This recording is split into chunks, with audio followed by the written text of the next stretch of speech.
नमस्कार, मैं हूं आपके साथ मोनिका गुप्ता और आप देख रहे हैं अपना मध्य प्रदेश। इस बुलेटिन में आपको दिखाएंगे मध्य प्रदेश की तमाम अहम और बड़ी खबरें। बुलेटिन की शुरुआत करेंगे इस वक्त की बड़ी खबर से। भोपाल से बड़ी खबर आ रही है। एमपी बोर्ड 12वीं रिजल्ट 2021 का फॉर्मूला तैयार हो चुका है। सीएम शिवराज सिंह चौहान आज लगा सकते हैं इस फॉर्मूले पर मोहर।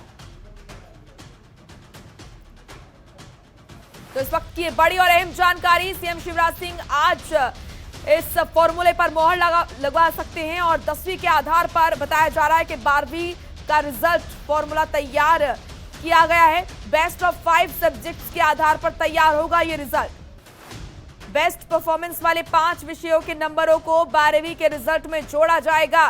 तो ये फॉर्मूला तैयार किया गया है और अब आज सूबे के मुखिया शिवराज सिंह चौहान इस फॉर्मूले पर मोहर लगा सकते हैं।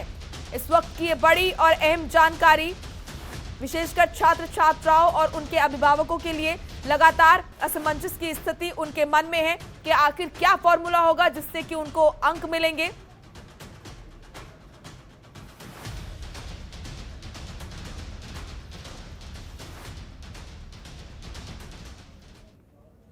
तो वहीं अब मध्य प्रदेश सरकार के द्वारा 12वीं के रिजल्ट का फॉर्मूला तय कर लिया गया है, जिसको लेकर 12वीं के रिजल्ट फॉर्मूले पर सीएम शिवराज सिंह चौहान के मोहर लगने की संभावना जताई जा रही है। और साथ ही आपको बता दें कि किस तरह से इस फॉर्मूले को बनाया गया है।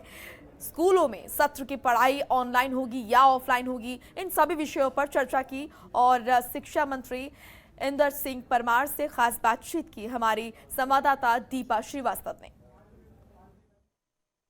मध्य प्रदेश में 12वीं के जो रिजल्ट है उसको लेकर फॉर्मूला जो है वो तैयार हो चुका है। इंदर सिंह परमार जी हैं हमारे साथ, उनसे बात करेंगे। सर, फॉर्मूला तैयार कर लिया गया है, किन चीज़ों को महत्वता जो है वो दी गई है? नहीं, अब ये तो मंत्री समूह की सिफारिश से सब आई, उन पर हम सब ने विचार किया है। फाइनल होने के बाद ही हम उसको डिक्लेयर करेंगे। सर, लगता नहीं है काफ़ी लंबा समय हो गया बच्चों को रिजल्ट को लेकर, लेकिन अब आने वाला है काफ़ी लंबा समय हो गया, लेकिन हम जब परीक्षा लेते हैं तब भी इससे ज़्यादा लंबे समय होता है और कापियाँ जचती है, रिजल्ट शीट तैयार होती है, मार्कशीट तैयार होती है, रिजल्ट घोषित करते हैं, उतनी प्रक्रिया का समय इसमें लग रहा है। इसी के साथ स्कूलों में नया सत्र जो है वो शुरू हो चुका है, कई दिक्कतें भी आ रही हैं, प्राइवेट स्कूलों की मनमानी देखने को मिल रही है। से प्राइवेट नया सत्र प्रारंभ कर दिया है। कक्षाएं हमने अभी प्रारंभ नहीं की है, लेकिन ऑनलाइन पढ़ाई जो करा सकते हैं ऑनलाइन पढ़ाई लोगों ने प्रारंभ कर दी। शासकीय स्कूलों में भी हम 1 जुलाई से पढ़ाई प्रारंभ करने जा रहे हैं। ऑनलाइन होगा कि ऑफलाइन होगा? ऑनलाइन भी हम पढ़ाई करेंगे, ऑफलाइन का जहाँ पर ऐसी परिस्थिति रहेगी वहाँ पर भी हम विचार कर रहे हैं। यानी पढ़ाई इस साल किसी एक पद्धति से नहीं होगी, अलग अलग पद्धतियों से अलग अलग क्षेत्रों के वो ध्यान में रखते की जाएगी। उसका फाइनल डिक्लेरेशन हमारा मंत्री समूह को प्रमुख करेगी। जी बिल्कुल, तो ये थे हमारे बीच में इंदर सिंह परमार जी, जिनका साफ तौर पर यही कहना है कि जिस तरह से हम देख पा रहे हैं कि स्थितियां जो हैं अभी काफ़ी बेहतर हुई हैं, लेकिन अब भी स्कूलों की जो पढ़ाई है वो ऑनलाइन और ऑफलाइन दोनों माध्यमों से की जाएगी। साथ ही साथ आज जो है 12वीं के रिजल्ट का जो फॉर्मूला है वो तैयार हो चुका है और निश्चित तौर पर किस तरह से रिजल्ट को बनाया जाएगा उसको लेकर आज निर्णय ले लिया जाएगा। कैमरा पर्सन अंकित के साथ दीपा श्रीवास्तव, जनतंत्र टीवी, भोपाल। तो इस खबर पर हमारे साथ Neeraj Shrivastava, state head MP, हमारे साथ जुड़ चुके हैं। नीरज जी, यहाँ पर 12वीं के स्टूडेंट्स के लिए एक फॉर्मूला तय किया गया है, ये फॉर्मूला क्या है और कब तक इस पर मोहर लग सकती है?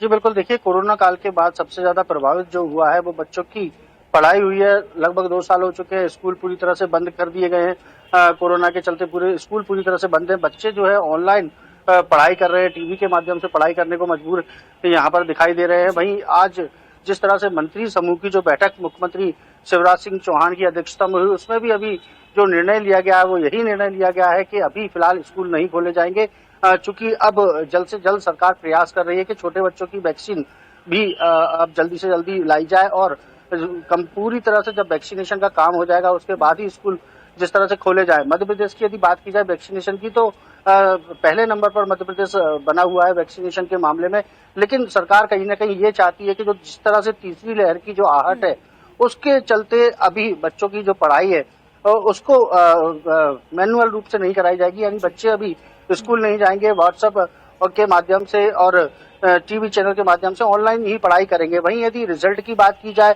तो सीडीसी जो निर्णय लिया है उसमें हाई स्कूल में 70% तक अंक प्राप्त करने वाले विद्यार्थियों का जो परिणाम है वो 10% बोनस अंक के साथ और उससे ज्यादा अंक पाने वाले जो विद्यार्थी हैं उनको 5% अंक बोनस देकर उनका रिजल्ट बनाने की यहाँ पर कोशिश की जा रही है। इसका मंत्री परिषद जो समूह की जो बैठक आज आयोजित की गई थी उसमें निर्णय होना था, लेकिन अभी फिलहाल निर्णय नहीं लिया गया है। इसके बाद अब मुख्यमंत्री शिवराज सिंह चौहान अन्य जो प्रदेश है दूसरे प्रदेशों के मुख्यमंत्रियों से चर्चा करेंगे कि किस तरह से रिजल्ट बनाया जाए। साथ में जो केंद्रीय मंत्री है उनसे भी चर्चा करेंगे। आज भी मंत्री समूह की बैठक हुई, उसमें ये पहला निर्णय यही लिया गया कि फिलहाल स्कूल नहीं खोले जा सकेंगे। जी बिल्कुल नीरज जी, क्या ये जो फॉर्मूला तैयार किया गया है इसको हम फाइनल फॉर्मूला माने कि अभी भी बहुत से चेंजेस हो सकते हैं? देखिए, फिलहाल आज जो समूह की जो बैठक हुई उसमें ये फार्मूला पेश किया गया था, लेकिन अभी फिलहाल उस पर निर्णय नहीं लिया गया है। हो सकता है देर शाम तक इस पर निर्णय ले लिया जाए, लेकिन फिलहाल की यदि बात की जाए तो फिलहाल जो मंत्री समूह की बैठक में जो निर्णय निकल के सामने आया है वो यही निर्णय निकल के सामने आया है कि फिलहाल स्कूलों को नहीं खोला जाएगा और बच्चे जिस तरह से पिछले साल से पढ़ाई कर रहे हैं उसी तरह से ऑनलाइन और व्हाट्सएप के माध्यम से ही पढ़ाई करेंगे। और ज्यादा से ज्यादा यदि रिजल्ट की बात की जाए तो जो परीक्षा जो कॉपियां होती हैं उनको व्हाट्सएप के माध्यम से ही जमा किया जाएगा और पूरी पढ़ाई लगभग ऑनलाइन करने की तैयारी में फिलहाल सरकार है और स्कूल खोलने के मूड में सरकार बिल्कुल नजर नहीं आ रही है, क्योंकि बच्चों के मामले में सरकार किसी भी प्रकार की कोई रिस्क लेना नहीं चाहती है। जी चलिए, आप बने रहिए हमारे साथ नीरज जी, आगे भी आपसे हम अपडेट लेते रहेंगे। चलिए आगे बढ़ेंगे। कांग्रेस महासचिव दिग्विजय सिंह ने बयान दिया है जिसमें दिग्विजय सिंह ने यहां पर आपको बता दें कि कहा है कि क्लब हाउस चैट को वायरल करके माहौल खराब कर रही हैं उसके खिलाफ, और जिसने चैट को छेड़छाड़ कर पेश किया है ये भी कहा कि मुझ पर देश विरोधी होने का आरोप लगाने वाले बीजेपी नेता मेरे खिलाफ एफआईआर दर्ज भी नहीं करवा पा रहे हैं। केंद्र में सरकार भाजपा की, राज्य में सरकार भाजपा की। अगर मैं तालिबानी हूं, अगर मैं आतंकियों से मेरा कोई संपर्क या संबंध है, एक महान मंत्री जी ने यहां तो बता दिया कि मुझे पैसा मिलता है, तो जनाब इतना बड़ा अपराधी के खिलाफ आप कोई एक एफआईआर दर्ज नहीं करा पा रहे हैं, कोई प्रमाण नहीं दे पा रहे हैं, तो क्या मुझे आप पर मानहानि का दावा नहीं करना चाहिए? तो गृह मंत्री नरोत्तम मिश्रा ने बयान दिया है जिसमें दिग्विजय सिंह पर कटाक्ष करते हुए उन्होंने कहा कि दिग्विजय सिंह चर्चा में बने रहने के लिए साइबर सेल जाते रहे हैं और पहले भी ऐसा किया है। इसी के साथ कमलनाथ फिर आएंगे के बयान पर पलटवार करते हुए उन्होंने कहा कि कमलनाथ जब आए थे तो क्या खुशहाली लेकर आए थे? कमलनाथ आएंगे, झूठ लेकर आएंगे, किसानों को धोखा देंगे। उनको अपनी आदत कांग्रेस को पड़ी हुई है। वहाँ चूंकि गुटी राजनीति होती है, वहाँ भेदभाव होता है।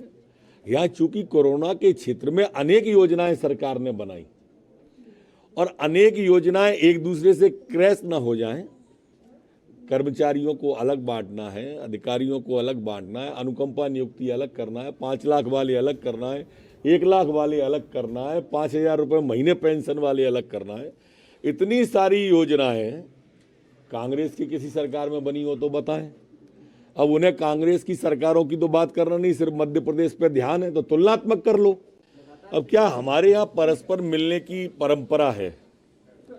चिट्ठी लिखने की परंपरा है नहीं कांग्रेस की तरह। वहाँ संवाद ट्विटर और चिट्ठियों के माध्यम से होता है। हम सब साथ के मित्र हैं, 90 में एक साथ चुन के आए थे, अब मिले भी नहीं। मैंने इसलिए नहीं मिले सिर्फ कि आप उसका राजनीतिक अर्थ निकाल लोगे, कांग्रेस ट्वीट करेगी। अब कांग्रेस की यहाँ तो परंपरा है ही नहीं मिलने जुलने की, वहाँ तो भाई भाई को भी ट्वीट से समझाता है।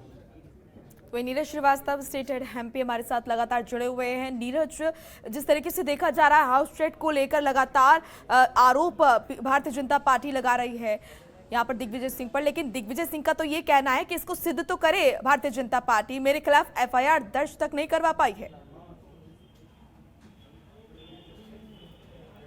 जी बिल्कुल, देखिए यदि पूर्व मुख्यमंत्री दिग्विजय सिंह की बात की जाए तो शुरू से उनका विवादों से नाता रहा है। जिस तरह से अगर 16 दिन पुरानी क्लब हाउस चैट की बात की जाए तो उस चैट में कहीं ना कहीं दिग्विजय सिंह, पूर्व मुख्यमंत्री दिग्विजय सिंह जो है एक पाकिस्तानी पत्रकार से कहते नजर आ रहे थे कि जिस तरह धारा हमारी यदि सरकार आती है तो धारा 370 को बहाल किया जाएगा। हालांकि अब 16 दिन बाद दिग्विजय सिंह को इस चीज की याद आई है कि अब उस मामले में FIR कराई जाए। तो आज पूर्व मुख्यमंत्री दिग्विजय सिंह लाहौर लश्कर के साथ साइबर क्राइम पहुंचे और वहां पर क्लब चेक हाउस और बीजेपी की जो IT सेल है उसके खिलाफ FIR करने के लिए आवेदन दिया, साथ में मानहानि केस करने की भी बात कही है। इस समय हमारे साथ जो है बीजेपी के प्रवक्ता राजपाल सिंह सिसोदिया जी मौजूद हैं, उनसे जान लेते हैं। सर, आज पूर्व मुख्यमंत्री दिग्विजय सिंह जो शुरू से जिनका विवादों से नाता रहा है, आज FIR कराने की बात कर रहे हैं।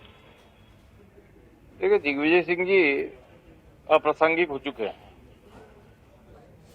और वो सिर्फ और सिर्फ चर्चाओं में बने के लिए इस प्रकार से 10-15 दिन में एक पखवाड़े में प्रकट होते हैं और कुछ थोड़ा बहुत हल्का फुल्का भोपाल में उल्टा सीधा बोल के और सारी मीडिया का अपनी तरफ ध्यान आकर्षित कराने का काम करते हैं। मैं समझता हूं कि पिछले दिनों जो उन्होंने पाकिस्तान के मीडिया के साथ में पत्रकारों के बीच में बात करते हुए जो बात 370 को लेके कही थी, वह बात पूरे देश के हर नागरिक को बुरी लगी और देश के नागरिक को बुरी लगी और देश के नागरिक को भी अंतर्गत कांग्रेस के नेता और कार्यकर्ता भी आते हैं। मैं समझता हूं कि कांग्रेस के भी नेता और कार्यकर्ता इस देश के नागरिक तो है और इस देश के जब वो नागरिक है और देश के खिलाफ कोई बात करता है, चाहे वो दिग्विजय सिंह हो, तो फिर उन लोगों को भी बुरी लगी होगी। तो जब दिग्विजय सिंह जी को 15-16 दिन बाद जब चिंतन मनन के बाद में ध्यान में आया कि यार अपने से गलती हो गई और साथ में कोई है नहीं, तो फिर वापस से नए दस्तावेज तैयार करके और आज वो FIR का एक आवेदन लेके पहुंच गए। अब उनकी बात में, उनकी फरियाद में सत्यता होगी तो कार्रवाई होगी। अच्छा, उनका ये कहना है कि जो वीडियो है उसको काट छाट के कहीं ना कहीं बीजेपी IT सेल ने पेश किया है और मानहानि का दावा करने की भी बात करती है। इस प्रकार का कोई कार्य बीजेपी की IT सेल नहीं करती है। दिग्विजय सिंह जी के बयान पाकिस्तान समर्थित रहते हैं, हमेशा रहते हैं। ये रिश्ता क्या कहलाता है, जो पाकिस्तान बोलता है वो दिग्विजय सिंह बोलते हैं और उसको फिर सोनिया गांधी समर्थन करती है। इसी विषय को लेकर हमारे मध्य प्रदेश के मुख्यमंत्री शिवराज सिंह चौहान जी ने बहुत साफ साफ शब्दों में सोनिया गांधी जी को पत्र लिख के पूछने का काम किया है। हमारे प्रदेश अध्यक्ष VD शर्मा जी ने ये बात पूछने का काम किया है कि सोनिया जी आप बताएं कि क्या आपके चुनावी घोषणा पत्र में ये बात रहेगी कि अगर आप सरकार में आते हैं तो 370 धारा जो हमने हटाई है उसे आप फिर से लागू करेंगे? जवाब दें, इस बात का जवाब दें कि क्या आप दिग्विजय सिंह की बात से सहमत हैं। आज तक सोनिया जी का भी जवाब नहीं आया। मुझे लगता है कि सोनिया जी ने ही क्लास ली होगी दिग्विजय सिंह जी की कि जाओ अपने जो रायता ढोल के आए उसको समेट के आओ। तो आज आए रायता समेटने यहाँ भोपाल में, देखते समझाता है कि नहीं समझाता उनसे। तो देखा आपने जिस तरह गृह मंत्री नरोत्तम मिश्रा ने भी इससे पहले यही बात कही थी कि दिग्विजय सिंह यदि लगातार उनका विवादों से नाता रहा है और अपने जो मीडिया में अपने आप को बनाए रखने के लिए इस प्रकार की बातें करते नजर आते हैं। जी बिल्कुल नीरज जी, साथ ही क्या कहा है दिग्विजय सिंह ने अपनी सफाई में, क्या कुछ वो कह रहे हैं इस पूरे मामले पर? जब भारतीय जनता पार्टी इस तरह के आरोप लगा रही है तो क्या सफाई उन्होंने दी है? जी बिल्कुल, देखिए कहीं ना कहीं दिग्विजय सिंह को बार बार पाकिस्तान से बीजेपी जोड़ती आती है, क्योंकि उनके बयान कई बार इस तरह के होते हैं कि सीधे सीधे जिस तरह से यदि क्लब हाउस चैट की ही बात की जाए तो उसमें जिस तरह से वो एक पाकिस्तान के पत्रकार से कहते नजर आ रहे हैं कि यदि हमारी सरकार आती है तो धारा 370 खत्म कर देंगे। इससे पहले भी कई प्रकार के जो बयान आए, उसके बाद कहीं ना कहीं बीजेपी लगातार आरोप लगाती आई है पूर्व मुख्यमंत्री दिग्विजय सिंह ऊपर के हमेशा देशद्रोह की बातें करते हैं। भाई जब दिग्विजय सिंह जी से इस बारे में बात की गई तो उनका भी यही कहना है कि यदि बीजेपी मुझे देशद्रोही मानती है या फिर उनको लगता है कि मैं आतंकी गतिविधियों में सम्मिलित हूँ तो मुझ पर बीजेपी कार्रवाई करवाए। केंद्र में उनकी खबरों के निष्पक्ष विश्लेषण के लिए सब्सक्राइब करें Jantantra TV and press the bell icon. Never miss any update.